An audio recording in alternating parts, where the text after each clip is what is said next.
एहसान इस्लाम का है, जिसने बताया है कि इल्म ताकत का नाम है, इल्म रोशनी का नाम है। यह सबसे पहली दरसगाह मदरसा है जो असहाबे सुफ़ा की सूरत में मस्जिद नबवी में एक चबूतरा था। उसी चबूतरे से आवाज आई, इल्म हासिल करो, acquire knowledge from the cradle to the grave. माँ की गोद से लेकर कब्र की गोद तक इल्म हासिल करो। इल्म ताकतवर बना देगा, इल्म सम्मान दिलाएगा, इल्म बेहतरीन तेरा साथी है, इल्म हथियार है, इल्म सलाहुल मोमिन है, इल्म खलीलुल मोमिन है, इल्म मोमिन की बेहतरीन कंपनी, इल्म मोमिन का बेहतरीन साथी। ताज्जुब की बात है कि नॉलेज पे जिस पैगंबर ने इतना जोर दिया है, उसके कलमा पढ़ने वालों में जहालत का रेशो ये रहे कि सिर्फ 10% लोग पढ़ रहे हो, 90% हायर एजुकेशन से महरूम है, सिर्फ 3% लोग मदरसे में पढ़ रहे हो, बाकी इसका 40% बच्चे स्कूल में पढ़ रहे हो, बाकी जो परसेंटेज है वह सब गुल्ली डंडा लेके सड़कों पे खेल रहे हो। सबसे ज्यादा आज की तारीख में जो इल्म का एवरेज है वह मुस्लिम कौम में कम है, जिसके पैगंबर ने इल्म को ताकत कहा, इल्म को नूर कहा, इल्म को रोशनी की संज्ञा दी। उस पैगंबर के हर घर में हर गुलाम को पढ़ा लिखा होना चाहिए। उस पैगंबर की कलमा पढ़ने वाली हर औरतों को दीनी तालीम से आरास्ता होना चाहिए। इल्म ही है जो सीने को पुख्ता करता है, इल्म ही है जो नर्वसनेस को दूर करता है, इल्म ही है जो जुल्म के खिलाफ लड़ने के लिए ज़बान अता करता है, इल्म ही है जो हौसला शिकनी के माहौल में हौसला जवान रखने का पैगाम देता है, इल्म ही है जो अत्याचार के खिलाफ, जो जुल्म के खिलाफ, जो इनजस्टिस के खिलाफ बोलने के लिए ज़बान देता है। आज हम नर्वस हो गए, आज हम कमजोर हो गए क्योंकि हम इल्म से महरूम है। आज फिर ये मदरसा आवाज देता है कि घर घर मुसलमानों की लाइब्रेरी में तब्दील हो जाए। हर मुसलमान बच्चा जमीन खरीदना बंद कर दे, प्लॉट खरीदना बंद कर दे, वो साफ मकान बनाना बंद कर दे। पहले अपने बच्चों को पढ़ाए, मजहब की भी तालीम दे और दुनियावी भी तालीम दे, ताकि मदरसा भी आबाद रहे और दुनियावी दरसगाहें भी आबाद रहे, ताकि मदरसा में पढ़े तो मरने के बाद जन्नत मिले, और फिजिक्स केमिस्ट्री पढ़े तो दुनिया में दूसरों के सामने हाथ फैला के गरीब और भीख नहीं मांगे, बल्कि यहाँ भी खुशहाल रहे और दीन सीखे, ताकि मरने के बाद मुस्तफा की जन्नत चले जाए। यही पैगाम कुरान देता है, रब्बना आतीना फिद दुनिया हसना व फिल आखिरति हसना व क़िना अज़ाबन्नार। इलाही मुझे दुनिया में भी भलाई अता कर, मरने के बाद भी भलाई अता कर। यह दुआ कौन सिखलाता है? अल्लाह सिखा रहा है अपने बंदों को कि मेरे बंदे मुझसे यूं दुआ करना, मुझे दुनिया भी दे दिया जाए, यहाँ भी भलाई दिया जाए, मरने के बाद भी अच्छाई भलाई यानी जन्नत की सूरत में मुझको दिया जाए। तो जिसको सिर्फ दुनिया चाहिए वह तो 18 घंटे पढ़ रहे हैं, जिसको सिर्फ दुनिया चाहिए वो तो 14 घंटे पढ़ रहे हैं, लेकिन जिसको दुनिया भी चाहिए और जन्नत भी चाहिए, उसको तो उसके मुकाबले में ज्यादा मेहनत करनी पड़ेगी, उसको तो उसके मुकाबले में ज्यादा स्ट्रगल करना पड़ेगा, उसको तो उसके मुकाबले में ज्यादा लगनशीलता से काम करना पड़ेगा। क्योंकि डॉक्टर बनने के लिए 12 घंटे 14 घंटे लोग पढ़ रहे हैं, इंजीनियर बनने के लिए 8 से लेकर 10 घंटे लोग पढ़ रहे हैं, आईएएस ऑफिसर बनने के लिए 15 से लेकर 18 घंटे पढ़ रहे हैं। तो जब दुनिया के चंद सिक्के कमाने के लिए 16 घंटे की मेहनतें हैं, तो जिनको दुनिया में भी कामयाब होना और मरने के बाद जन्नत जाना, ऐसा नहीं कि जन्नत कोई काल्पनिक बात है, तसव्वुराती बात है। फातिहा दिला के जन्नत मिल जाए, लोहबान जला के जन्नत मिल जाए, चादर चढ़ा के जन्नत मिल जाए, ऐसा नहीं होता है। सरकार गौसे आजम 40 साल तक इशा के वजू से फजर की नमाज पढ़े हैं और हम लोहबान में जन्नत ढूंढ रहे हैं, हम अगरबत्ती में जन्नत ढूंढ रहे हैं, हम साहब बताशे में जन्नत ढूंढ रहे हैं, हम शकरपाला में जन्नत ढूंढ रहे हैं, हम साहब मजार पे हाजिरी में जन्नत ढूंढ रहे हैं। जन्नत इतनी आसान चीज नहीं है कि गुलाब का फूल लेके जाए मजार पे चढ़ाएं, वहां से 2 एकड़ जमीन की मुराद भी मांग लें और मरने के बाद जन्नत भी चले जाएं, लोहबान जलाएं, अगरबत्ती जलाएं और साहब जन्नत भी मिल जाए और दुनिया में 1 करोड़ का बंगला भी मिल जाए। ये जो अजमेर मोहल्ला में करोड़ों की हाजिरी हो रही है, मेरे ख्याल से वो सारी हाजिरी, अक्सर लोगों की हाजिरी वो माल और औलाद और साहब दुकान मकान के लिए हो रही है। तो अब जाते, मैं अजमेर तो गया हूँ, मैं बरेली तो गया हूँ, यानी बरेली गए मकान दुकान बैठा के लिए, तो फिर जन्नत भी मिल जाए मुफ्त में और दुनिया में सब कुछ मिल जाए मुफ्त में नहीं होता है। आम का पेड़ लगा के अजमेर चले जाओ कि बाबा इसमें सेब लगा दीजिए, बाबा वहां से भगा देंगे कब्र से उठ करके कि आम का पेड़ लगने के बाद यहां से सेब की दुआ मांगने आया है। तो क्या दुनिया का निजाम को तू बदलना चाहता है? नहीं होगा ऐसा। जैसा दरख्त वैसा फल, जैसी जमीन वैसी फसल। अब गेहूं के खेत से गेहूं निकलेगा, आम के पेड़ से आम पलेगा। तो अफसाने के अजमेर गए, वहां मांगा दुनिया भी मिल गई, बेटा डीएम बन गया। नहीं होगा ऐसा। दुनिया का सारा काम सिस्टम से चलता है। होगा कब? ये होगा जब हमारा बच्चा मैट्रिक में 95% नंबर लाए, हमारा बच्चा इंटरमीडिएट में 98% नंबर लाए, हमारा बच्चा ग्रेजुएशन में 99% नंबर लाए। यानी पहले 8 घंटे पढ़े, फिर बढ़ा के 10 घंटे कर दे, फिर बढ़ा के 12 घंटे कर दे, फिर बढ़ा के 16 घंटे कर दे। अब उसके बाद ये चला जाए अजमेर मोहल्ला। हुजूर मैंने मेहनत में कोई कमी नहीं की, मैंने टॉप रिजल्ट निकाला, 99% नंबर लाया। अब हुजूर एक दुआ के लिए हाथ उठा दे ताकि कामयाबी कदम चूमे। इधर से मेहनत चलेगी, उधर से गरीब नवाज का हाथ उठेगा, कामयाबी आसमान से उतर के कदम चूमेगी।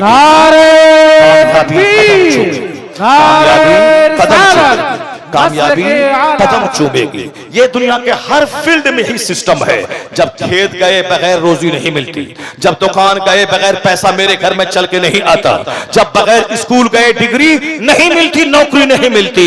जब दुनिया में रोजी देने वाला अल्लाह है, मगर हम 8 घंटे खेत में पानी पटाते हैं, हम 12 घंटे दुकान में रहते हैं। रोजी देने वाला अल्लाह है तो दुकान क्यों जाता है, खेती क्यों करता है, फिर ये 7 ग्रेजुएशन तक डिग्री क्यों हासिल करता है, कंपटीशन फेस क्यों करता है, जब रोजी देने वाला अल्लाह है। मगर आप कहते हैं कि नहीं साहब, रोजी देने वाला अल्लाह है मगर मुझको मेहनत करनी पड़ेगी, मुझको दुकान जाना होगा, तब अल्लाह रोजी देगा। अल्लाह ने कहा जमीन में फैल जाओ। तो मैं रोजी के लिए, जो रोजी सबको मिलनी ही मिलनी है, उसके लिए खेत में, खलियान में, दुकान में, नौकरी, वतन से बेवतन होके गए हम पंजाब दिल्ली में, हिंदुस्तान छोड़ के सऊदी अरब गए, दुनिया के सिक्के के लिए।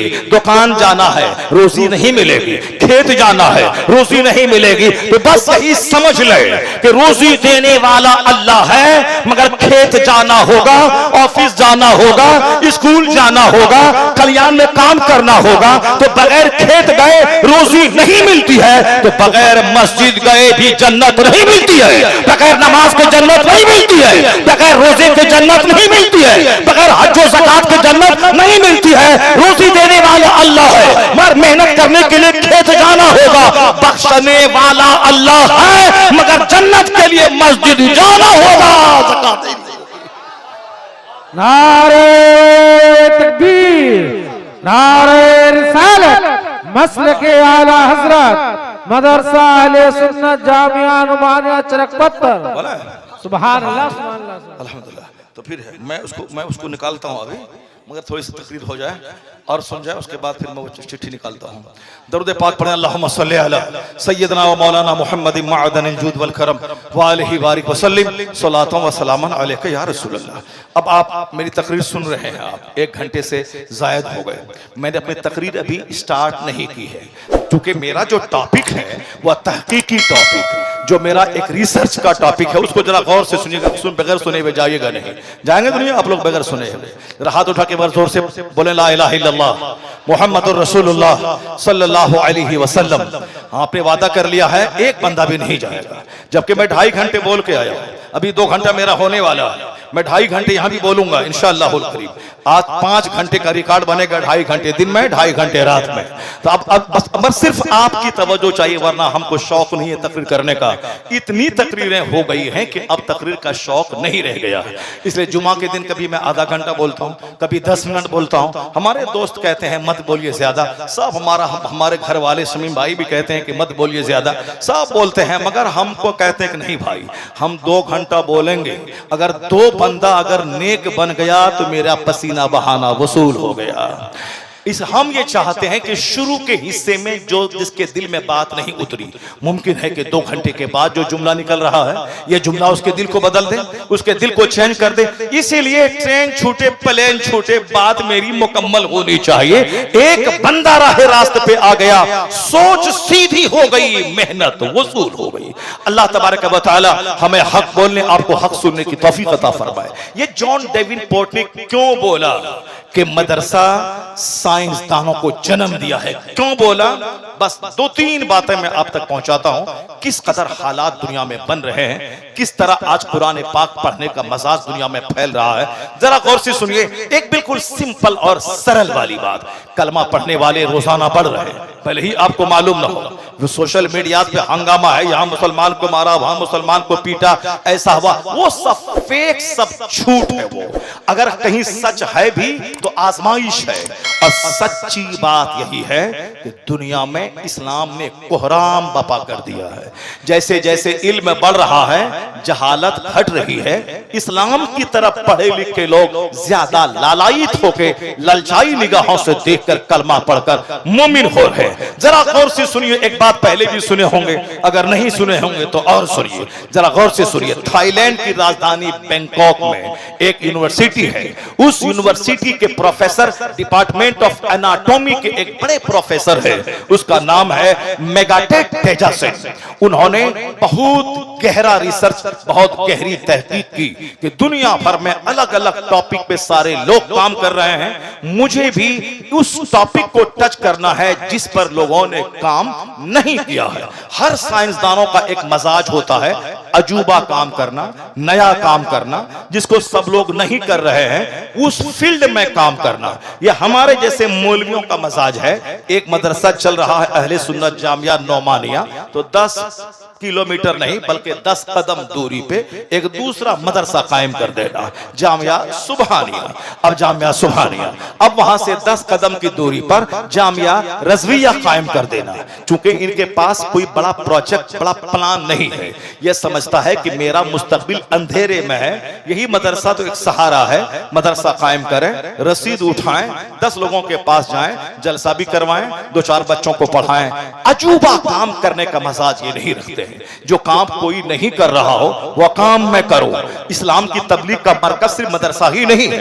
इस्लाम की तबलीग करने के लिए किताब लिखना, किताब छापना, किताब बेचना, बिजनेस करना, ये एक बड़ा तरीका है। बड़े बड़े शहरों में वहाबियों, दियोबंदियों, नजदियों के, गैर मुकल्लिदों के बड़े बड़े कुतुबखाने मौजूद हैं, मगर हम से सुन्नियों के एक कुतुबखाना नहीं है। अब उसकी तरफ तवज्जो देना, उसकी तरफ मेहनत करना ताकि हम अपना एक कुतुबखाना कायम करें, नहीं बस एक सिंपल सा काम है मदरसा कायम करना। किसी ने 10 दुकान कर ली है किराने की, अब नया कोई बच्चा मेरा आता है, उसको कुछ समझ में नहीं आता, किराने की नई दुकान डाल देता है। अजूबा काम करना, जो काम शहर में नहीं होता हो, वह बिजनेस स्टार्ट करना, एक स्कूल कायम करना जिस स्कूल में बच्चे मैट्रिक भी पास करें, इधर से हाफिज कुरान भी हो जाए, बच्चे उधर से इंटरमीडिएट भी करें, इससे मौलवी भी हो जाए, बच्चे वहां से ग्रेजुएट भी हो जाएं, बच्चे यहां से फाजिल भी हो जाएं, बच्चे वहां से एमए कर ले, यहां से मुफ्ती बन जाए। बच्चा 10 साल मदरसे में पढ़े तो हाफिज बनने के लिए 15 साल ना लगा दे, 15 साल के बाद फिर दौर करना पूरी जिंदगी उसको रटने में ना लगा दे। एक इंजीनियर लॉकडाउन में 3 महीने में हाफिज कुरान बन गया, और अभी एक बच्चा 45 दिन में हाफिज कुरान बन गया। ये तो अजूबा लग रहा है, फेसबुक की बातें लग रही है, मगर महबूब गौहर एक नकीब है बिहार के, उनका बेटा 9 महीने में हाफिज कुरान बन गया। एक बच्चा 9 महीने में हाफिज नहीं बन पाता, 9 साल में नहीं बन पाता, वह 9 महीने में बन गया। स्कूल का इंजीनियर बच्चा लॉकडाउन में कॉलेज बंद था, वह 3 महीने में हाफिज कुरान बन गया। इसका मतलब है वह घोची पली वाला काम नहीं चलेगा, यानी घोचना, रगड़ना, सर झुलाना और 10 साल तक पढ़ते रहना, यह घोची पली उसको सर्व शिक्षा अभियान में यह पढ़ाया जाता है, यह ट्रेनिंग दी जाती है। एक है घोची पली यानी घुसेड़ना, और सब उसको रगड़ना, वो पढ़ना, अब 15 साल लग जाते हैं, नहीं हो पाएगा ऐसा काम। मेहनत करने वाला 1-2 साल में अगर अच्छा हाफिज नहीं बना तो समझ लें कि वो सारी जिंदगी कच्चा रहेगा, और कच्चा हाफिज रहेगा। उसको रमजान के दिनों में खूब मेहनत करनी पड़ेगी, और फिर तरावी सुनाते हुए आगे पीछे उसको खूब करना पड़ेगा, ताकि पीछे कुरान सुनने वालों का दिमाग खराब हो जाए। रोजाना 3 पारे मेहनत से पढ़ने का मामूल बना ले। फजर की नमाज पढ़ने के बाद उस वक्त तक दाना नहीं डालूंगा जब तक कि 3 पारे मैं पढ़ नहीं लूं। मैं जिसके पास मैं ट्यूशन पढ़ रहा था, एक बीके झा के पास एमए इंग्लिश का ट्यूशन उससे मैं ले रहा था, मदरसे में रहता था, 1 घंटा के लिए उसके घर पे जाता था, और जब ट्यूशन पढ़ते हुए जब वो हमसे पूछता था पिछला सवाल, तो जितने बच्चे होते थे जो बचपन से नर्सरी से पढ़े हैं वो सब नहीं जवाब दे पाते थे, और मैं जवाब देता था। तो बीके झा मेरा चेहरा देखता था, कहता था ये आदमी कैसा आदमी है। मैं कल नोट्स लिखवाया हूं और आज ये सारा नोट्स मुझको सुना दे रहा है। तो बीके झा मुझसे ज्यादा करीब हो गए थे, वो मुझको ज्यादा चाह रहे थे और मुझको ज्यादा पसंद कर रहे थे। उसने एक बार मुझसे कहा, शहरयार मैं अभी 11 बज गए, मैंने अपने अंदर में एक दाना नहीं डाला, मैं पानी नहीं डाला। क्यों? उस वक्त तक मैं अन्न नहीं डालता हूं जब तक कि मैं, उन्होंने अपने भगवान का नाम लिया, कि जब तक मैं राम का नाम नहीं ले लेता हूं उस वक्त तक मैं अपने पेट में एक अन्न, एक दाना नहीं डालता हूं। मैं सोचने लगा, साहब जिसको हम गैर मुस्लिम कहते हैं, जिसे हम मुशरिक कहते हैं, ये मुशरिक उस वक्त तक पेट में दाना नहीं डालता जब तक कि वो अपने हिसाब से वो अपने गॉड का नाम नहीं ले ले। क्या हमारे लोग ऐसा फैसला नहीं कर सकते हैं? उस वक्त तक औरतें झाड़ू नहीं लगाएंगी घर में जब तक कि वह सूरह यासीन नहीं पढ़ ले। उस वक्त तक बिस्तर पे नहीं सोएंगी जब तक कि सूरह मुल्क न पढ़ ले, सूरह दुखान न पढ़ ले, सूरह मुज़म्मिल न पढ़ ले। 1 करोड़ का जेवर दे के बेटी को बचा नहीं पाओगे, अपनी बीवी को सीधा नहीं कर पाओगे। एक रास्ता है, उसके हाथ में कुरान थमा दे, उसको कह दे झाड़ू नहीं लगाएगी जब तक 1000 दुरूद नहीं पढ़ ले। उस वक्त बिस्तर पे नहीं सोएगी जब तक सूरह मुल्क, सूरह दुखान नहीं पढ़ ले, जब तक बाहरी शरीयत का मुताला न कर ले। 4 साल रहो सऊदी अरब में, सेफ रहेगी इज्जत। उसको तिलावत से, उसको दरूद से, उसको कलमा से फुर्सत नहीं मिलेगी कि वो मोबाइल चलाए और खैर मर्दों का चेहरा देखे। अगर ये नहीं हुआ, अगर मल्टीमीडिया मोबाइल दे दिया और तुम बाहर से हर महीने 50,000 पे भेजते रहे, तो वो यही बोलेगी तुम 3 साल तक मत आना, अभी तेरा बच्चा भी पढ़ रहा है, तेरा सारा काम चल रहा है, तेरे घर में सब कुछ हो रहा है, तुम अभी 4 साल के बाद आना। जब वो बोलेगा अब मैं आना चाहता हूं, या बोलती है कभी मत आना, जब इतना पैसा हो जाए कि एक बिजनेस डाल लो तब आना, तेरा सारा काम चल रहा है। न जाने क्या कुछ हो रहा है उन इलाकों में जहां गर्म गज़ा हो, जहां गर्म रिमोट हाथ में हो, जहां गर्म तस्वीरें हो, वहां ज़िना न होगा तो क्या होगा, वहां आवारगी न होगी तो क्या होगी। जहां तिलावत है, जहां इबादत है, जहां जिक्र है, जहां दुरूद है, उस वक्त तक झाड़ू न लगाए जब तक कि 1000 दुरूद न पढ़े। अगर ऐसा मामूल बन गया तो घर भी बचेगा, इज्जत भी बचेगी, बेटी भी बचेगी, बेटा भी बचेगा, दुनिया भी बचेगी, उक़बा भी बचेगा। नारे तकबीर, इससे हट के नहीं, नारे इससे रिसालत, हट के नहीं बचेगा, दीन नहीं बचेगा, दुनिया भी नहीं बचेगी, सब कुछ तबाह हो बर्बाद हो जाएगा जिस तरह से हो रहा है। आप भी कसम खा लीजिए, जब तक 3 पारे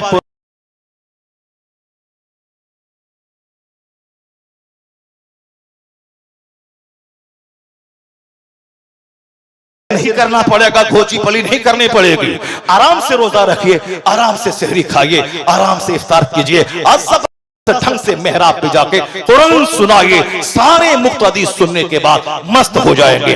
अगर लूला लंगड़ा हाफिज बनाया, मदरसे को मिट्टी में मिला देगा। अगर लूला लंगड़ा तरावी सुनाने के लिए गया तो सारे लोग कहेंगे कैसा तेरा उस्ताद था, कैसा तेरा मदरसा था, कौन जाहिल था जो तेरे सर पे पगड़ी बांध दिया, जब तुझे पढ़ना नहीं आता है क्यों पगड़ी बांध दी। तो सारे मदरसे की इज्जत को मिट्टी में मिला देगा एक लूला लंगड़ा हाफिज। इसलिए मैं कहता हूं 50 नहीं, सिर्फ एक पैदावार अच्छा जबरदस्त हाफिज बनाइए, कोई पोस्टरबाजी नहीं। जब मस्जिद में तरावी सुनाएगा, जब जबरदस्त ढंग से, लोग पूछेंगे किस मदरसे में पढ़ा है, तेरे पढ़ाने वाले उस्ताद का क्या नाम है, किसने पढ़ाया है। वही एक बच्चा इतना प्रचारक बनेगा कि बच्चे आप रख नहीं पाएंगे, बच्चे आप रख नहीं पाएंगे, जगह नहीं मिलेगी। क्वांटिटी पे मत जाइए, क्वालिटी पे जाइए। अगर क्वालिटी रहेगी, पोस्टर के बगैर भी आपका प्रचार होता रहेगा।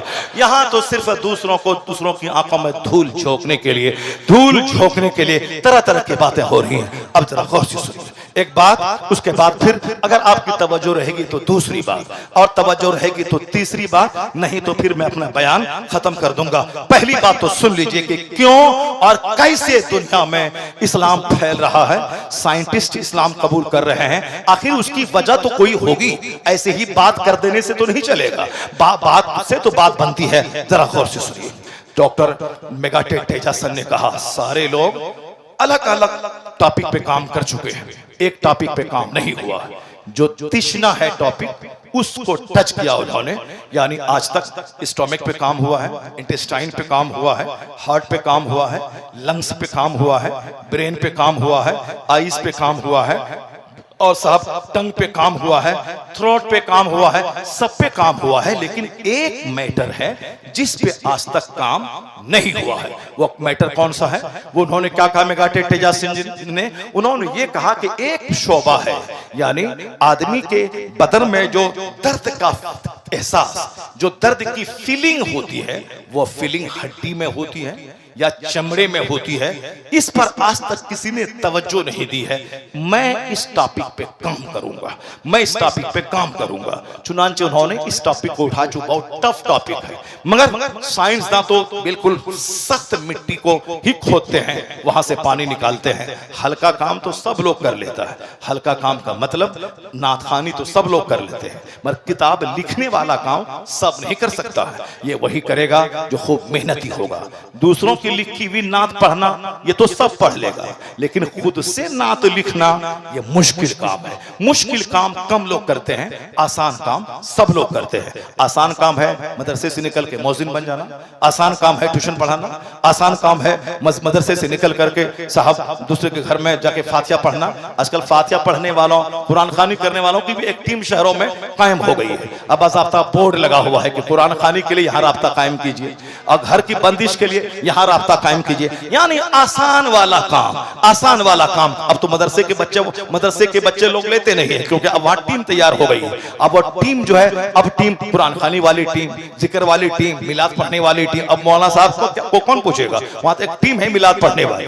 अब साहब मस्जिद के इमाम साहब पहले मिलाद भी पढ़ते थे ताकि आमदनी वहां से भी आ जाए, निकाह से भी आ जाए, लेकिन अब तो साहब टीम बन गई। चूंकि सस्ता काम सब लोग करते हैं, मुश्किल काम कोई नहीं करते। बंबई दिल्ली में एक इमाम साहब थे, उस इमाम साहब मस्जिद में नमाज पढ़ाते थे। सोचा कि अब नमाज पढ़ाते हुए जिंदगी गुजर जाएगी, अब काम ये करना है कि अपने बच्चों को पढ़ा देना, मुसीबत उठा लेनी है, इमामत को पकड़े रहना है, बाल बच्चे को स्कूल में पढ़ा दें। मैं कुछ नहीं कर पाया, ये करेंगे। लेकिन मस्जिद के ट्रस्टियों ने इतना तंग किया, चटाई क्यों बंधी हुई है, बल्ब क्यों टूटा हुआ है, पंखा क्यों नहीं चल रहा है, आज से 25 साल पहले लोटा क्यों गिरा हुआ है, लोटा क्यों टपक रहा है, इतना तंग किया नमाजियों ने। अब वो फैसला कि नहीं, अब तो इमामत करना मुश्किल काम है, इमामत हमसे नहीं हो पाएगी, चूंकि रहने नहीं देंगे ये लोग। एक आम फटीचर क्लास का आदमी भी, उसको भी राजी रखना पड़ता है इमामत के मुसल्ले पे बने रहने के लिए। सेक्रेटरी को अलग खुश करना, सदर को अलग खुश करना, मुतवल्ली को अलग खुश करना, और हर नमाजी को खुश करना। वरना एक बंदा भी अगर बगावत का बिगुल बजा दिया तो फिर जगह खतरे में पड़ जाएगी। एक बंदा अगर सत्तू बांध के तैयार हो गया इमाम साहब को हटाना है, उसको मत समझें कि ये साहब हल चलाता है या रिक्शा चलाता है। एक बंदा खड़ा होगा, हटाना है, वह तरह तरह के इल्जाम लगा के आपको हटा देगा। अब इमाम साहब को सबको खुश रखना पड़ता है। कहा नहीं, मैं मुसीबत में गिरफ्तार हूं, मैं अपने बाल बच्चों को पढ़ाऊंगा। उसके लिए उसने ठान लिया कि अब इमामत नहीं करूंगा, दूसरा रास्ता इख्तियार करना है। उसने जो मदरसे की डिग्री थी दिल्ली में तिब्बिया कॉलेज में, उन्होंने एडमिशन BUMS में ले लिया। अब वो मुतवल्ली, नमाजी सब KG हुजूरी करा, सिर्फ 2 साल तक सारी मुशक्कतें उठानी है। उसके बाद फिर हमें दूसरा काम करना। उन्होंने रात दिन एक करके मेहनत किया। 5 टाइम नमाज पढ़ाना है, किताब पढ़ना है, कॉलेज जाना है, BUMS की डिग्री हासिल कर ली। डिग्री हासिल करने के बाद दूसरे मोहल्ले में क्लिनिक खोल दिया। क्लिनिक खोला, क्लिनिक में भी मेहनत करना शुरू किया। आमतौर पर डॉक्टर मेहनत नहीं करते हैं, इसके लिए बैठकर मक्खी मारते हैं, लेकिन जो रात में किताबें पढ़ते हैं, जो नई नई बीमारियों पर तहकीक करते हैं और अच्छी अच्छी कंपनियों की दवाइयों पर रिसर्च करते हैं, वो सटीक दवाई लिखते हैं 2-3, उसका चर्चा शहर में होता है। या टेस्ट भी कम लिखता है, या मेडिसिन भी कम लिखता है। देखते ही देखते मरीजों की भीड़ लग जाती है। मेहनती डॉक्टर, उन्होंने मेहनत की क्लिनिक चलने लगी। इसी दरमियान कॉलेज में लेक्चररशिप की जगह खाली हुई। उन्होंने मेहनत की, इंटरव्यू दिया, सिलेक्शन हो गया। उधर लेक्चररशिप की नौकरी मिल गई, इधर क्लिनिक भी चलने लगा। इमामत से मुस्ताफी हो गए। अब दिल्ली में अपना खुद का घर भी हो गया और खुद की क्लिनिक भी हो गई। अब पैसों की बारिश होने लगी।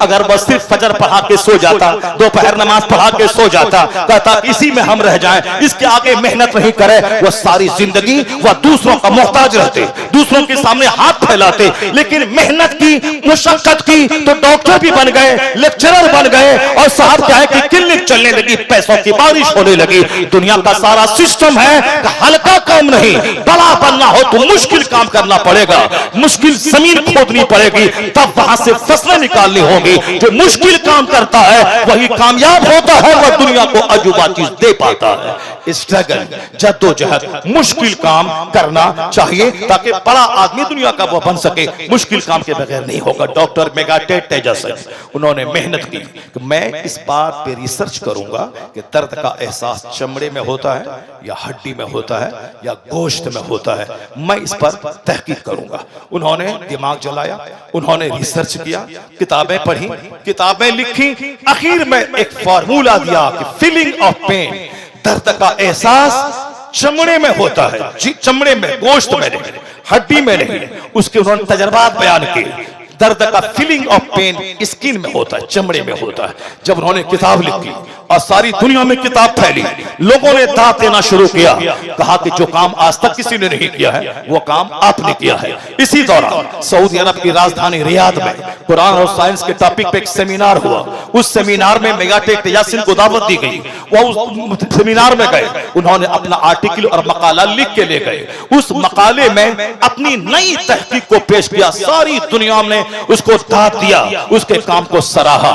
एक इस्लामिक स्कॉलर ने कहा, मेगाटेक यासिन जी, आपकी मेहनतों को मैं दाद देता हूं, आपकी मेहनतों को मैं सराहता हूं, लेकिन एक बात मैं आपसे कहना चाहता हूं। आप पढ़े लिखे आदमी हैं, साइंटिस्ट हैं, वैज्ञानिक हैं। मेरा कुरान है, ये इस्लामिक किताब, अल्लाह की किताब है, ये किसी ने लिखा नहीं है। ये हमारा अकीदा हमारे रब ने अपने महबूब पैगंबर पे ये नाजिल फरमाया है और वो किताब की शक्ल में हमारे सामने मौजूद है। एक चैलेंज है 1400 साल से, अगर कुरान में डाउट हो तो एक सूरत ले आओ, सूरत में एक आयत ले आओ, यानी कुरान की तरह आज तक कोई ला नहीं सका। ये अल्लाह का कलाम है और नाजिल हुआ आज से 1400 साल पहले इस दुनिया में। तो मैं एक आयत पढ़ता हूं, मेगाटेक तेजस्वी जी आप उसको गौर से सुनिए और अपनी तहकीक का जायजा लीजिए। और ये कलामे इलाही 1400 साल पहले नाजिल हुआ है, ना कोई इसमें एक हर्फ आगे बढ़ा सकता है, ना उसमें घटा सकता है। जिसने भी घटाया उसका कद खुद घट गया।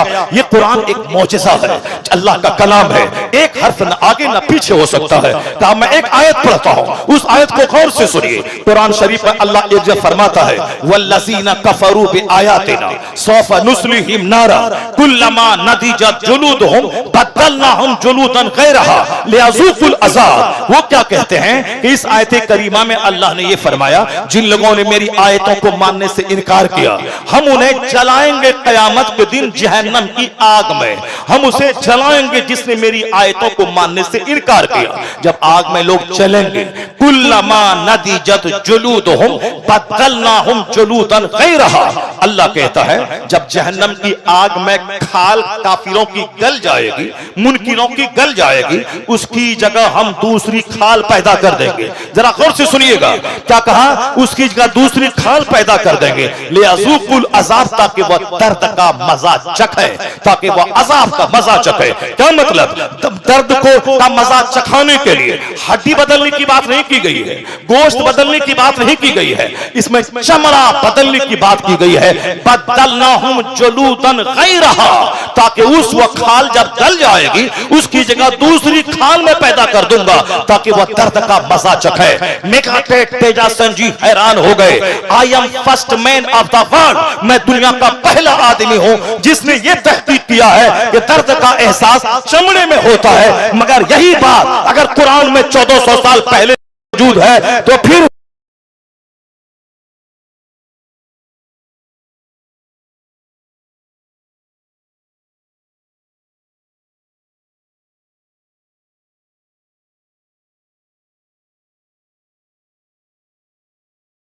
वाइस चांसलर, उनको आप देखें किस कदर सादगी के साथ एक बहुत बड़े इदारे का संचालन कर रहे हैं और अपने प्रोडक्ट्स को लॉन्च करके पूरी दुनिया में फैला रहे हैं जबरदस्त ढंग से। अशरफिया के प्रोडक्ट आज बड़े बड़े इदारे, बड़ी बड़ी मस्जिदों, अमेरिका, यूरोप, ऑस्ट्रेलिया, दुनिया के सारे बर्रे आजमों में जहां की पैदावार है, जहां इल्मी खिदमात अंजाम दे रहे हैं, उसी मरकजी इदारे के वाइस चांसलर, वहां के सरबराह हुजूर अजीज मिल्लत हजरत मौलाना अब्दुल हफीज साहब मदजुल अली तशरीफ ले आए।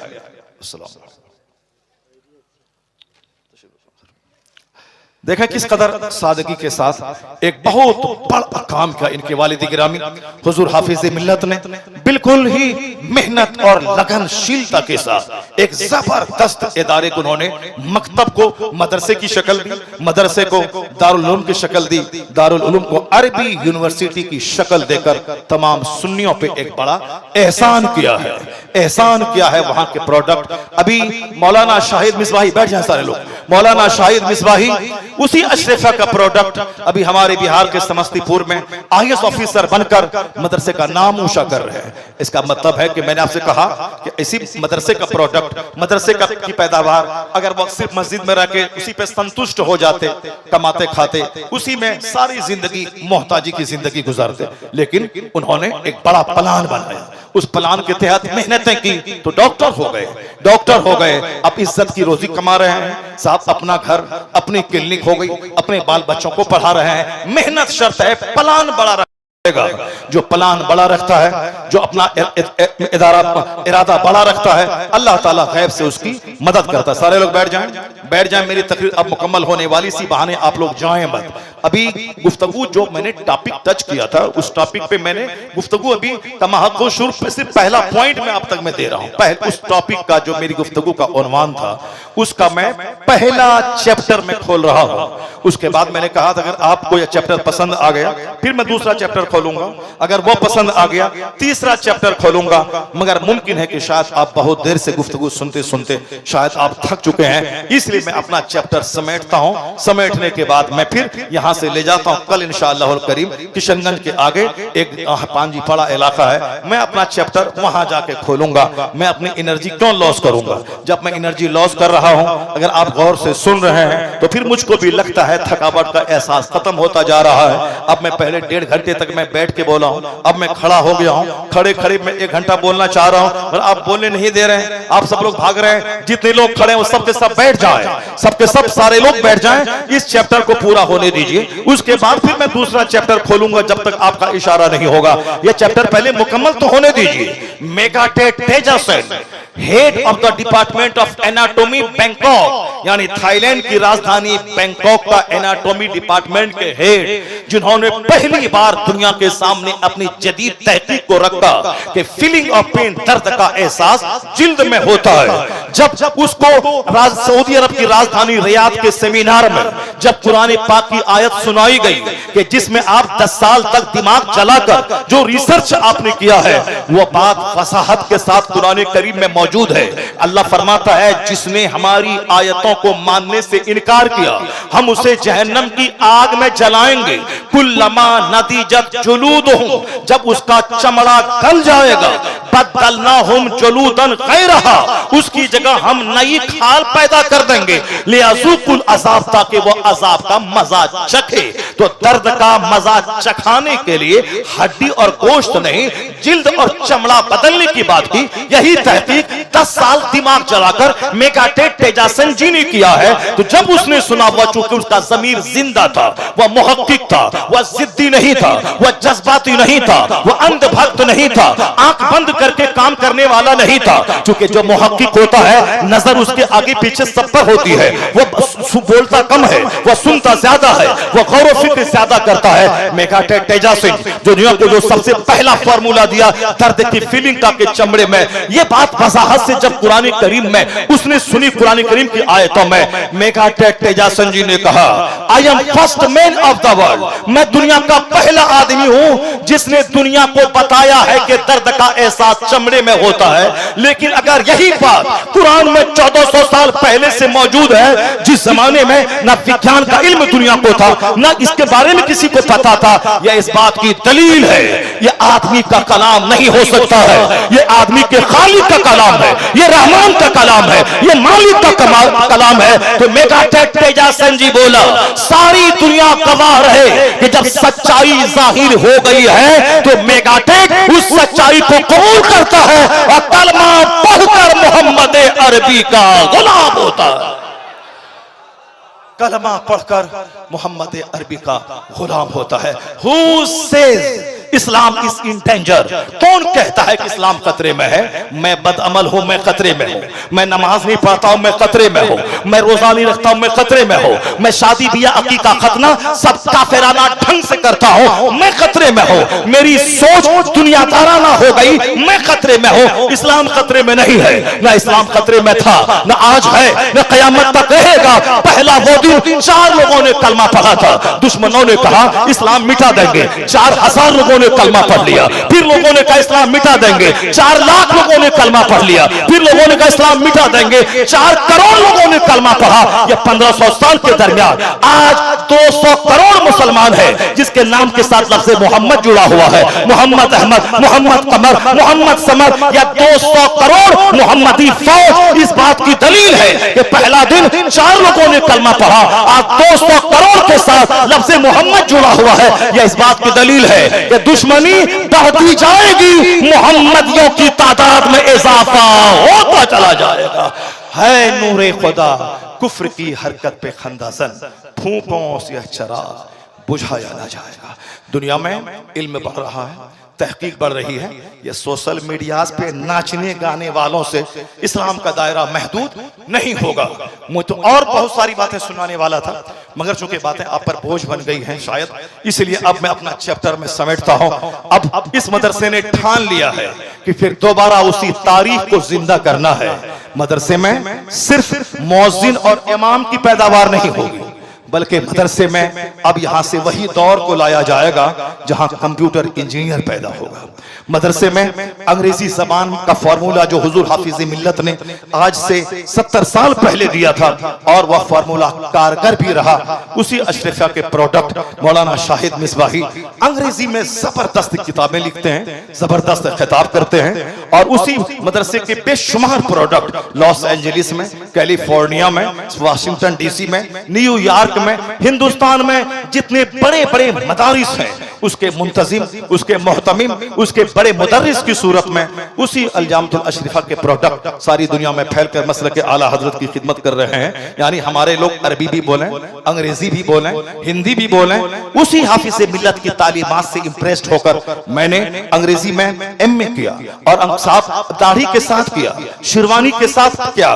दाढ़ी मैंने छोटी नहीं की के साथ, वरना बहुत सारे कमजोर किस्म के लोग जब तक मदरसे में पढ़ते हैं तो दाढ़ी रहती है, नमाज रहती है। मिलिया चले गए साहब, हमदर्द यूनिवर्सिटी चले गए, हैदराबाद चले गए, बस वहां जींस टी शर्ट भी पहनने लगे और दाढ़ी भी छोटी, कमजोर किस्म के लोग। वरना जिसकी तालीम में गहराई है, अच्छे लोगों की सोहबत रही है। अभी कल जब मैं मदरसे मीटिंग कर रहा था तो हमारा एक नौजवान बोला कि मैं अलीगढ़ से अभी भी वापस आया हूं। मैंने वहां देखा फिजिक्स डिपार्टमेंट में जुब्बा पहने हुए, दाढ़ी रखे हुए साहब, वो साहब तालिब इल्म है, वो असर से मगरिब के बीच में खेल रहे हैं। खेलने के बाद जुब्बा के साथ, दाढ़ी के साथ, कौन है? फिजिक्स डिपार्टमेंट, जबरदस्त तालीम इसकी है। यानी ये केमिस्ट्री डिपार्टमेंट है, ये फिजिक्स में है, ये बायोलॉजी में है, ये साहब नीट की तैयारी निकाल के एमबीबीएस कर रहे हैं। यानी जुब्बा के साथ। मैंने कहा ना कि इल्म यहाँ दाढ़ी में नहीं रहता, इल्म पगड़ी में नहीं रहता, इल्म जुब्बे में नहीं रहता, इल्म की जगह है दिल। जो भी मेहनत करेगा, मुशक्कत करेगा, पढ़ेगा, तब उसी मेहनतों को जगाने की जरूरत है। मदरसे में 5 किताबें सिलेबस में है, मगर 50 किताबें पढ़नी पड़ेंगी एक्स्ट्रा तौर पर, ताकि आपकी उर्दू भी अच्छी हो जाए, ताकि एक्स्ट्रा नॉलेज भी आपको हो जाए।